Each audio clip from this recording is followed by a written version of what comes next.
Hilangnya diagram penghitungan hasil suara pemilu memicu kecurigaan banyak pihak terkait adanya dugaan kecurangan pemilu. Kerap menimbulkan masalah, KPU diminta untuk segera audit Sirekap. Penghilangan diagram perolehan suara Pilpres 2024 oleh KPU dari laman Sirekap KPU diakui karena fungsi utama Sirekap yakni menampilkan publikasi foto formulir model C1 Plano untuk memberikan informasi yang akurat. Namun penghilangan ini justru menguatkan dugaan adanya kecurangan di pemilu ini. Pihak Timnas Amin yakin diagram perolehan suara Pilpres 2024 dan Pileg 2024 yang mendadak hilang dalam real count Sirekap memperkuat kejanggalan, terlebih sebelumnya kerap terjadi kondisi tidak bisa diakses. Tapi sejauh ini untuk perolehan suara di internal dari yang dipantau sejauh ini perolehannya gimana? Sudah melampaui 4%. Fik, aman, sudah di atas 4%. Angka C hasil yang masuk ke kami. Asal nggak di Sirekap turun lagi gitu ya, Mas? Sirekap sudah mati sekarang, lagi diopname gitu kan. Itu bagus, memang begitu, karena Sirekap itu nggak ada gunanya. Iya benar sih Bang, bikin Karena bingung aja. rekapitulasi yang dipakai adalah manual. Sengketa di MK yang dipakai ada C hasil. Terus apa Sirekap? Diumumkan bikin gaduh aja gitu. Partai Persatuan Pembangunan pun menilai Sirekap KPU tidak berguna dan hanya membuat gaduh. Hal ini lantaran penghitungan Sirekap yang lebih lamban dibandingkan penghitungan internal. Menimbulkan pertanyaan, up and down, sistem dibuka ditutup lagi gitu ya. Dan itu hanya memberi satu bukti bahwa memang terjadi banyak kejanggalan. Tayangan itu kan hanya front line, hanya wajah kan. Tapi di belakangnya kan ada mesin, ada sistem, ada orang, ada policy, ada tindakan-tindakan.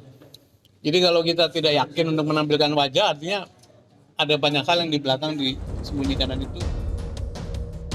Pengamat politik Ray Rangkuti juga menyebut untuk menutup Sirekap yang selalu bermasalah di tengah penghitungan surat suara dan fokus pada penghitungan secara manual karena anomali sistem Sirekap yang dinilai terlalu banyak menghabiskan anggaran, waktu, dan juga tenaga.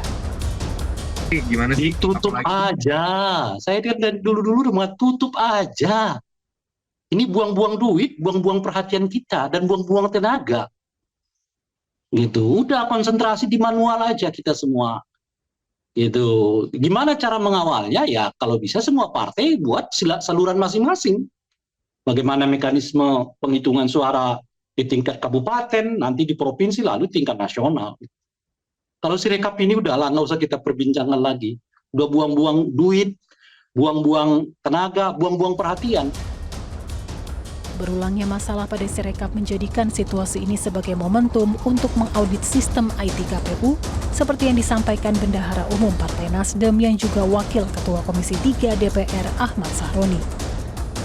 Mudah-mudahan kejadian-kejadian yang terjadi saat ini kan membuat kehebohan di publik ya bisa diselesaikan sama KPU. Dan kita selalu memberikan saran sama mereka, kenapa enggak itu sistem IT-nya di audit forensik kan bagus juga untuk memberikan satu wawasan kepada masyarakat tentunya. Jadi jangan alergi bahwa audit itu membuat suatu hal yang akan ditutupin. Audit forensik pada lembaga independen itu lebih baik. KPU seharusnya tak lagi menyangkal terkait buruknya Sirekap. Segeralah KPU audit forensik Sirekap demi bersihkan kecurigaan yang terlanjur meragukan kredibilitas KPU sendiri. Jelajahi cara baru mendapatkan informasi. Download Metro TV Extend sekarang.